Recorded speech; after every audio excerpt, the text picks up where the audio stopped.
Hi friends అందరికీ. ఈరోజైతే tiffin కింద అత్తమ్మ చపాతీ చేస్తుంది.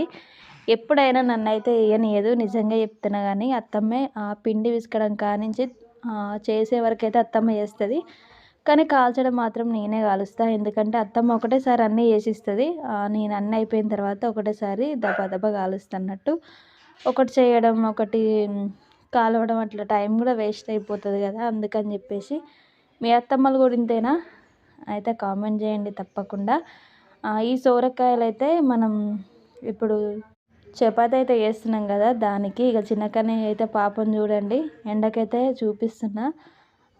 జలుబు అయింది బాగా. ఇగో అత్తమ్మ అయితే అన్ని ఇట్లా చేసి పెడుతుంది అన్నట్టు. ఇంకా నేను తీసుకెళ్ళి కాలుస్తా.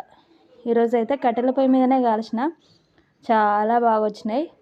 మీకు ఒకవేళ కట్టెల పొయ్యి మీద కాల్చే వీలుంటే మాత్రం తప్పకుండా కట్టెల పొయ్యి మీదనే కాల్చుకోండి. ఎందుకంటే టేస్ట్ కూడా మారుతాయి, చాలా బాగుంటాయి, హెల్త్కి కూడా మంచిది.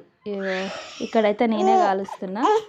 మా పిల్లలు వీడియో తీసేటప్పుడు డిస్టర్బ్ చేస్తున్నారని ఇట్లా వాయిస్ ఇస్తున్నా. చూసిరా. వీడియో నచ్చితే లైక్ చేయండి. బాయ్ మరి.